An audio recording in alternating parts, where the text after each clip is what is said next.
es deber nuestro. Creo que yo lo podría recoger a pesar de las diferencias que aquí están como una premisa y un acuerdo. Hay que defender a los productores, campesinos y campesinas, medianos y grandes productores que han desarrollado las actividades agrícolas, que permiten que la economía crezca y que en efecto eso tiene un impacto de los mercados, muy importante. Y empiezo un poco a hablar de la proyección de lo que nosotros necesitaríamos hacer. Ha dicho acá el gerente de FENALCE, que no es solo el representante de un gremio, es el administrador del fondo de los cereales. Yo en eso quiero llamar la atención también, porque aquí tenemos la presencia de dos de los más antiguos fondos parafiscales de este país, Arroz, don Rafael 61, si la memoria no me falla, 63, y Cereales del 66, fondos muy antiguos, sólidos, que tienen una historia y que además han venido peleando con la industria desde hace más de 60 años.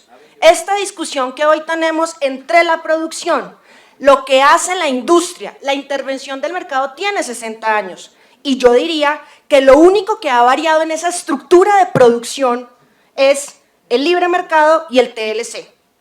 Pero, y se lo leía yo a don Rafael en la oficina el otro día, en las memorias de Absalón Machado de hace 60 años, se describe cómo Fede Arroz tenía una discusión con Indo Arroz a raíz de los cupos de importación que administraba en ese momento el IDEMA. Es decir, la situación y la estructura de producción no ha cambiado. Son 60 años de historia de la política agropecuaria que no hemos logrado modificar. Y yo quisiera recoger ahí las palabras del senador Marcos Daniel, donde decía, en efecto no es este gobierno el que no ha cambiado, son 60 años con lo que ello implica en los ejercicios de gobierno que no han logrado modificar la estructura agraria y yo le añadiría, como dice la ley 160 del 94, la estructura social y agraria. Y tenemos un agravante, en efecto, libre mercado, desaparece el IDEMA, le dejamos a la parafiscalidad y a los gremios que administran la parafiscalidad la tarea de regular la oferta y demanda, de garantizar el recaudo, de la investigación, el desarrollo y la tecnología. Y los fondos parafiscales empiezan a quedar allí relegados sin inversión del gobierno, porque en efecto aquí se dejó de invertir en el sector agropecuario, no solo en bienes y servicios públicos, sino el presupuesto del sector. Y no este gobierno, y ahí sí hago yo un paréntesis, este gobierno en sus 3 primeros años destinó al sector agropecuario 18 billones de pesos, y más adelante me voy a referir al presupuesto. En los últimos gobiernos, ninguno había superado en una vigencia fiscal los 2 billones de pesos. Este año estamos pidiéndole al Congreso, como lo ha dicho el Gobierno Nacional, que apruebe 4.1 billones de pesos para el sector agricultura.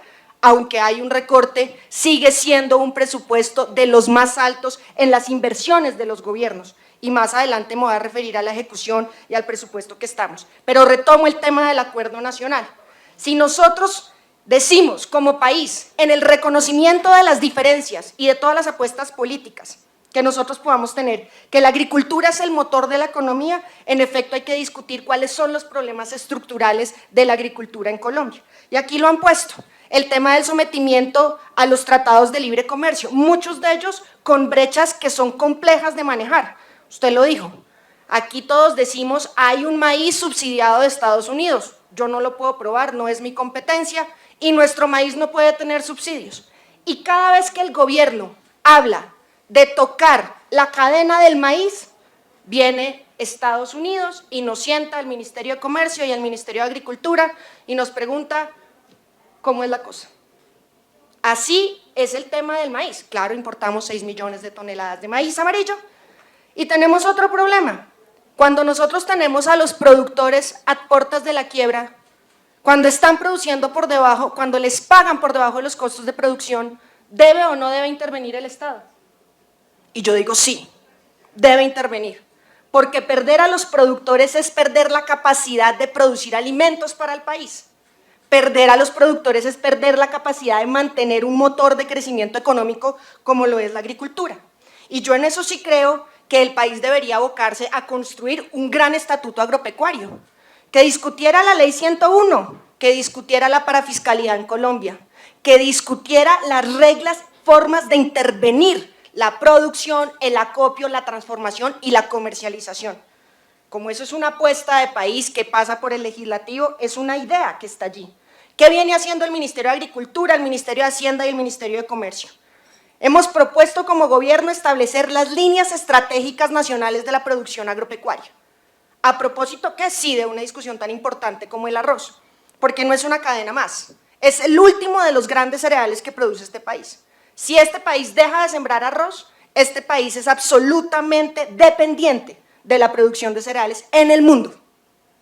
Entonces nosotros estamos diciendo, hablemos de la importancia de la papa y de la yuca, hablemos de la importancia del arroz, hablemos del maíz, discutamos qué vamos a hacer con el maíz, hablemos de la leche y hablemos del huevo.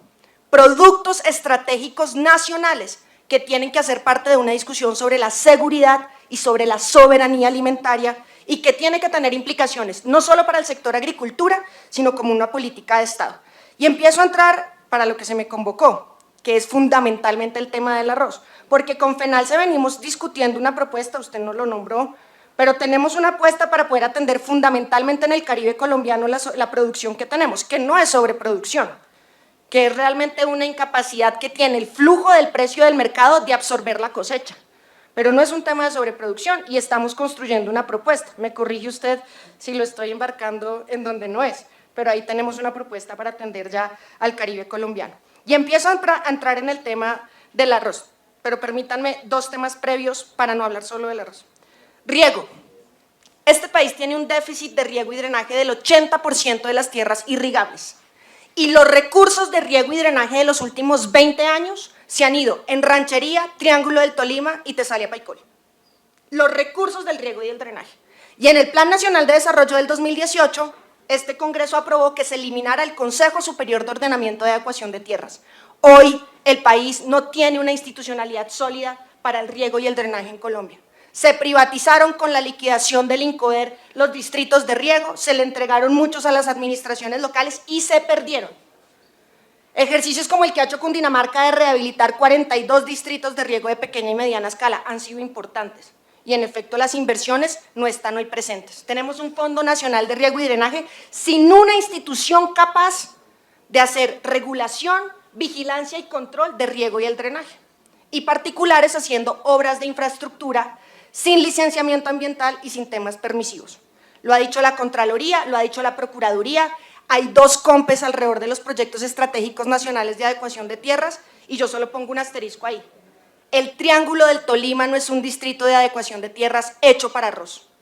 El agua que se capta hoy del Triángulo del Tolima no tiene permiso porque no hay concesiones de agua, porque no ha entrado en operación el Triángulo del Tolima. Es un gran problema hoy a resolver la situación del Triángulo del Tolima. Venimos trabajando entre ambiente, agricultura y la Agencia de Desarrollo Rural para poder tomar medidas porque hay órdenes judiciales ya en curso como las hay en Ranchería. Ordenamiento de la producción, nosotros estamos de acuerdo, hay que ordenar la producción y contrario a lo que se ha dicho, yo no tengo hoy la facultad como rectora de la política agropecuaria de decirle a la gente qué sembrar ni en dónde sembrar, pero sí tenemos planes de ordenamiento productivo para el arroz, para la papa, para la leche, para el maíz, y no se cumplen, ni tenemos forma de hacer que se cumplan, salvo que las autoridades ambientales empiecen también a ejercer un control sobre el adecuado uso del suelo. ¿Qué venimos haciendo? Porque, y eso se dice desde el año 61, la principal presión sobre el suelo agropecuario y sobre los costos de producción, que yo coincido con usted, senadora, están asociados al costo del arriendo de la tierra, de la renta sobre la tierra, tienen que ver con la presión urbanística sobre los suelos más aptos, los suelos más fértiles, en todas las ciudades, Bogotá, en Medellín, en Cali, en Montería. Y pese a que el Código de Recursos Naturales, pese a que el Código Municipal, pese a que las normas de ordenamiento territorial desde el 2007 prohíben construir y cambiar el uso del suelo agropecuario, se viene haciendo. Planes parciales irregulares, conceptos de las autoridades ambientales, etcétera, etcétera, registradores y notarios permitiendo la subdivisión irregular del uso del suelo. Por eso nosotros en el Plan Nacional de Desarrollo construimos un instrumento que son las áreas de especial protección para la producción de alimentos. Para que ese robusto, yo sí creo que es robusto, régimen jurídico de protección del suelo rural agropecuario pueda ser declarado en áreas específicas que hoy están produciendo y se le impida a quienes tienen intereses de cambio del uso del suelo cambiar el uso del suelo. Eso le permite a un agricultor competir con la actividad agrícola y no con la actividad urbanística. Nadie que cultive papa, maíz o arroz puede competir con la renta de la construcción urbana por metro cuadrado. Y lo vemos aquí en el oriente de Cundinamarca y lo vemos en la sabana de Bogotá. Usted me preguntó, senador, qué estábamos haciendo y creo que es importante posicionar esa figura. Y ahora sí entro en el tema del arroz. Hace un año, más o menos, cuando yo asumí el Ministerio de Agricultura, hicimos una reunión de la cadena del arroz, donde le decíamos a todos los que hacen parte del Consejo Nacional del Arroz, en ese momento con la idea de hacerlo ampliado a la industria, a Indoarroz, a Fediarroz, que lográramos un acuerdo de cadena, porque sabíamos el año pasado que venían temas estructurales, en el 2023 el incentivo al almacenamiento no se logró ejecutar y el área sembrada del primer semestre del 24 había crecido. Y entonces llamamos a los actores a que hiciéramos un acuerdo. ¿Y por qué es tan importante un acuerdo de los actores de la cadena? Porque la facultad de intervenir en el mercado para el gobierno es absolutamente limitada. Que eso sea bueno o sea malo, no lo sé. Hay posiciones acá que dicen es mejor dejar a las fuerzas del mercado y seguramente habrán otras que digan que no. Lo cierto es que mi facultad hoy, y yo me atengo a ella, es absolutamente limitada. El año pasado los molinos importaron más arroz. Se llenó el stock de arroz. Sabíamos que los inventarios venían altos, ¿sí o no, don Rafael? El precio estaba bien, nuestro consumo estaba bien. E iniciamos el año con ya dificultades en el precio del arroz. Costos de producción altos asociados fundamentalmente a la cosecha del primer año, asociados a los distritos de riego que tienen problemas en su administración, con una autoridad ambiental que aplica de manera tal una fórmula donde la tasa por uso y utilización del agua es muy alta. Y hacemos allí unos acuerdos. Los inventarios seguían subiendo y el mercado internacional del arroz, que aquí no se ha dicho, empieza a tener una oscilación compleja y empieza India, que había restringido su exportación de arroz para garantizar sus inventarios, dice, ya garanticé mis inventarios, vuelve mi arroz paddy al mercado. ¿Qué pasa con el precio del arroz en el mercado internacional? Va para abajo. La FAO lo advierte en su momento y en efecto eso empieza a tener una implicación acá. Pero nosotros empezamos a hacer seguimiento al arroz. ¿Cuándo? Cuando tomamos la decisión en el primer semestre de someter la cadena del arroz al régimen de libertad vigilada. ¿Qué es el régimen de libertad vigilada? Donde todos los actores de la cadena tienen la obligación de reportar al gobierno sus datos. Y eso parece obvio, pero no pasaba. Entonces nosotros tenemos los datos que genera el Fondo de Fomento, el gremio, los datos que genera la UPRA, pero no tenemos datos realmente en una lógica de seguimiento y de administración.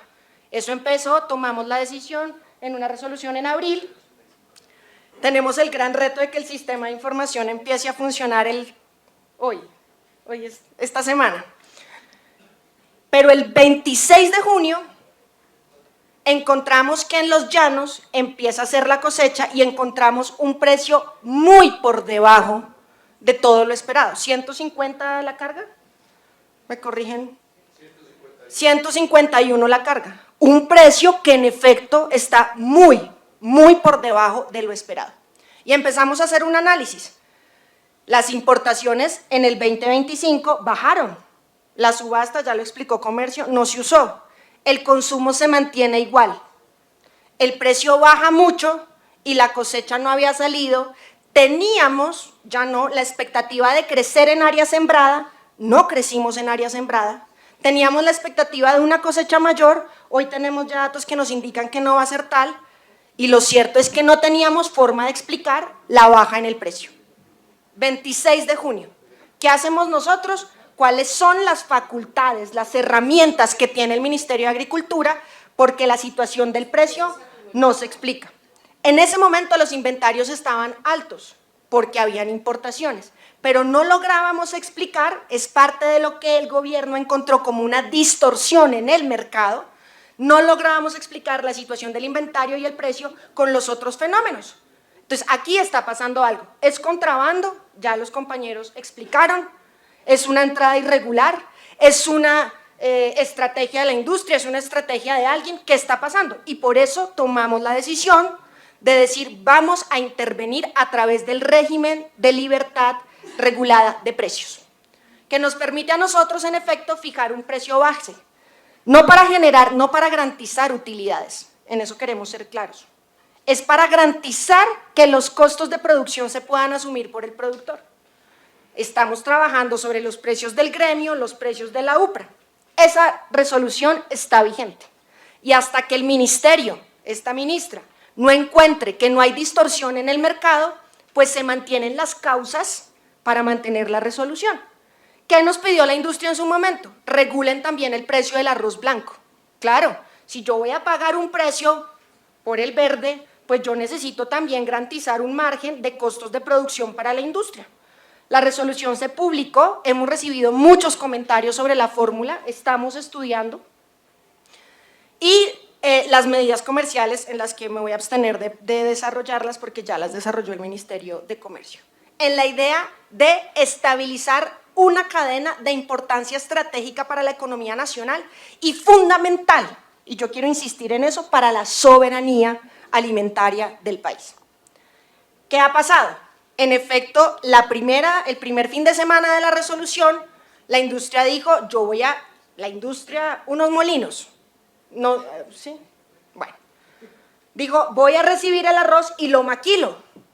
Y entonces yo me quedo con el arroz no en calidad de propietario, sino en calidad de tenedor, de mero tenedor del arroz, ¿cierto?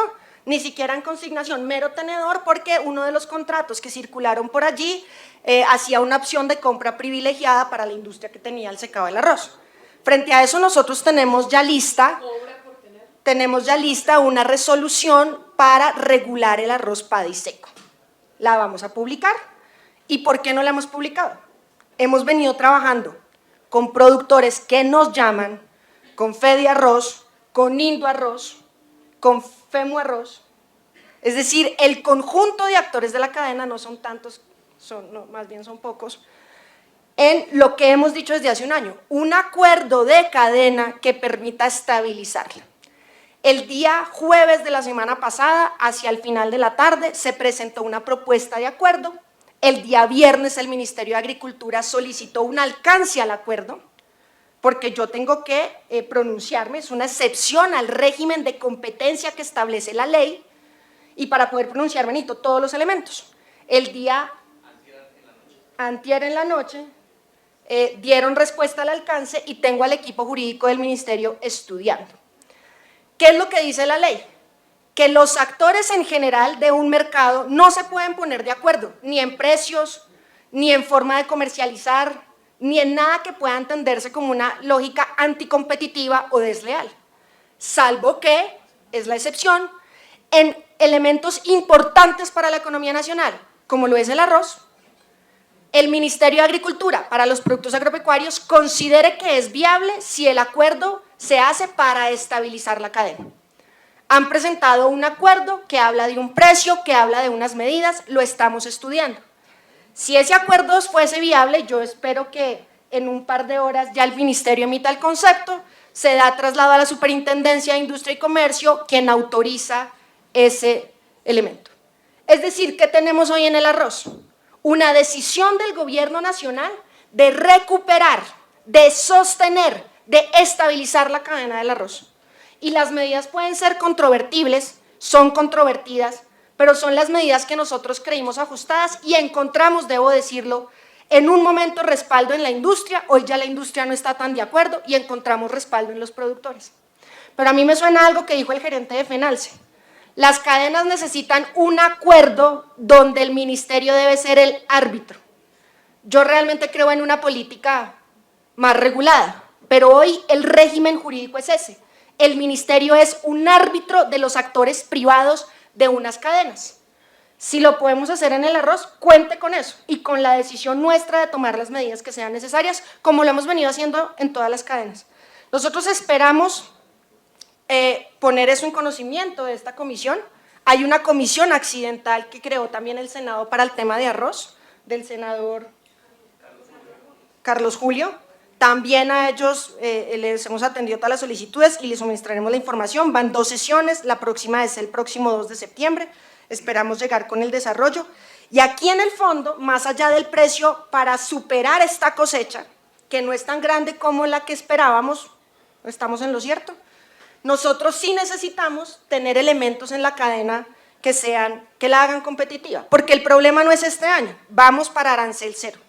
Hoy tenemos Comunidad Andina de Naciones entrando, no hay una decisión clara frente a la Comunidad Andina de Naciones, que es un mercado también muy importante para nosotros de exportaciones, y viene arancel cero con Estados Unidos, y viene una situación del mercado nacional. La posición de esta ministra, y así lo hemos hecho saber en los memoriales que hemos cursado al Ministerio de Comercio, es que como lo hizo Panamá, Japón, España, hay que proteger el arroz nacional de la fluctuación del mercado internacional, porque si no, el arroz se va a perder, y es perder el último de nuestros cereales. Pero necesitamos un ordenamiento productivo. Casanare creció en área sembrada, Meta decrece, el centro decrece. Necesitamos saber dónde sembramos arroz, que además sea competitivo. Yo pongo el ejemplo del estero de Lipa en Arauca. Sembrar arroz en un estero, además de que contraviene las normas ambientales y tiene un impacto sobre la laguna, pues no es productivo. El rendimiento de ese arroz no es el mejor. Nosotros hemos venido trabajando con Fediarroz para que la tecnología Amtec pueda llegar a muchos productores. Yo quiero reconocer que en el primer paro Fediarroz, después de decirnos que no era viable, logramos llegar a un acuerdo de cómo recursos del Fondo de Fomento Arrocero se ponían en el marco del apoyo directo a los productores para apoyar la regulación de la oferta y la demanda, y además hemos llegado a acuerdos sobre la destinación de los recursos del contingente arancelario Colrice.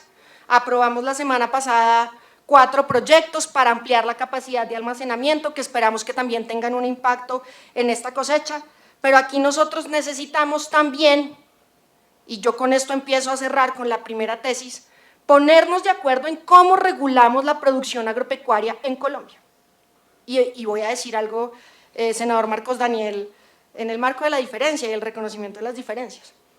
Este gobierno ha tenido que hacer algo para que el sector agropecuario hoy sea el jalonador de la economía. Y no es solo el café. El café tiene un aporte muy importante, y no solo en valor, en volumen también. Tenemos mayores rendimientos, entre otras cosas porque con el programa de apoyo a los insumos agropecuarios, FAIA, dirigimos un programa especial para café que nos permitió hacer un programa de fertilización, mayores rendimientos, que lo estamos haciendo para papa, que lo hicimos para arroz, que vamos a lanzar el programa ahora último para cultivos transitorios en todo el país, para poder fortalecer un indicador muy importante de este gobierno, que es el crecimiento en área sembrada agrícola. Y no por ir en desmedro de la ganadería, senador, todo lo contrario, para que nuestra ganadería también transite a ser más eficiente, sostenible, como los modelos de la costa silvopastoriles que hoy dan ejemplo a Colombia y al mundo. Podemos reducir el área de ganadería siendo más eficientes sin reducir nuestro dato ganadero y crecer en área sembrada agrícola con algo que ha logrado este gobierno, y es impulsar la diversificación en producción nacional. Crece aguacate, crece palma, pero están creciendo cítricos, pasifloras, en área sembrada. Tenemos la posibilidad hoy de tener una canasta agroexportadora muchísimo más diversa, con un ejercicio de diplomacia sanitaria que hemos hecho entre el gobierno y los gremios. Es que haber llevado Lima Tahití a China no fue solo un ejercicio espontáneo, ha sido una decisión de acompañar en un ejercicio articulado con los gremios de la producción. Y yo creo que esos indicadores hoy debería ser el acuerdo, hay que sostenerlos. La agricultura en Colombia tiene que seguir creciendo. Yo le añadiría un adjetivo, tiene que seguir creciendo de manera justa, retribuyendo a los pequeños productores, al campesinado, que produce del 70 al 80% de los alimentos en Colombia, precios justos para sus productos. Y con eso yo también pongo el tema de la papa, que usted me lo preguntó y no quiero que quede en el aire. Y respondo un poco al senador Didier Lobo. Este gobierno no ha necesitado bloqueos para atender a los productores, no es cierto. Respetamos profundamente la movilización y, como lo dijo el senador Asprilla, tanto la respetamos que en este gobierno no se han vulnerado los derechos de nadie, ni nadie ha tenido que arriesgar su integridad física, moral ni reputacional por ejercer su derecho a la protesta. Pero también le hemos dicho a los productores, y lo hablamos con los paperos, y lo hablamos con los parameros, no se necesitan vías de hecho para sentar al gobierno nacional. En papa hicimos 2 mesas nacionales con productores de Nariño, de Cauca, de Cundinamarca, de Santander, y logramos un acuerdo, porque tenemos una situación de sobreproducción en papa, está más allá del consumo. Vamos a hacer el programa de manejo de excedentes alimentarios, vamos a hacer unos temas de compra directa como nos lo han sugerido.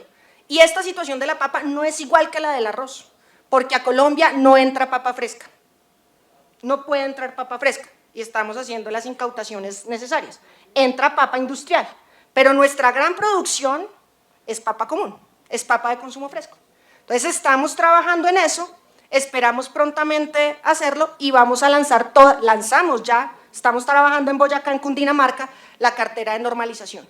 Un programa de apoyo a la industrialización de la papa, nos vamos a sentar con usted a mirar si su ejercicio de comercialización y transformación puede apalancar ese proceso, ya la viceministra me dijo que también había contactado con usted. Y en ese sentido aquí lo que hay en el fondo es, miren, la papa el año pasado tuvo muy buen precio. Entonces la gente sembró más papa. Pero la producción y eso a nivel de eso… Pero termino, me permite. Entonces nosotros, y eso no es algo que se inventó esta ministra, hay estudios económicos que dicen, cuando usted tiene un producto que le va bien, pues ese producto crece y en la lógica del mercado, pues al siguiente ciclo baja. ¿Cómo contrarrestamos eso? Con una política de planificación de la producción agropecuaria en Colombia. Y eso requiere mayores facultades legales. Nosotros vamos a abrir nuestro registro de siembras en el registro rural, le estamos pidiendo a las gobernaciones y alcaldías que ayuden con los registros de siembra, que si este año usted va a sembrar maíz, pueda consultar en su, ojalá reviviéramos las humatas, pueda consultar cuánta gente está sembrando maíz y pueda tomar la decisión de sembrar otra cosa. Diversificación, recuperación de nuestras cadenas productivas, fortalecimiento de las cadenas que hoy están haciendo y con eso nosotros tendríamos los elementos necesarios para poder liderar e impulsar un gran acuerdo. Y cierro con el elemento del crédito agropecuario. Nosotros, además de la inversión pública, la más alta que se ha hecho en la historia en el sector agropecuario, hemos logrado movilizar del crédito de fomento agropecuario el mayor volumen de recursos. Vamos a llegar a los 100 billones de pesos en lo que va corrido del gobierno. Claro, tenemos inversión forzosa, 1.5 billones apalancando tasa subsidiada, incentivo de capitalización para lograr colocar el recurso en pequeños y medianos, y en efecto yo lo debo reconocer, no hemos logrado profundizar la apuesta a democratización del crédito. En arroz, 16 billones de pesos colocado el crédito de fomento agropecuario, en grandes, en su mayoría, a través del crédito integrador. Y con esto ya cierro, presidente, el gran problema, la gran paradoja de la cadena. Los grandes titulares de la cartera de arroz en Colombia son los molinos.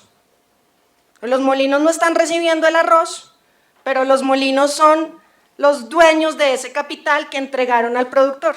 La situación es tensa, porque el molino puede simplemente ir a buscar el arroz en otro lado. ¿Por qué no lo han hecho? Porque tienen también la cartera. Y nosotros somos conscientes de eso, porque ellos lo han dicho de manera muy clara. Nosotros necesitamos que el crédito de fomento agropecuario siga llegando a los grandes, esa no es nuestra discusión, pero que llegue más también a los pequeños. Y estamos fortaleciendo el crédito asociativo.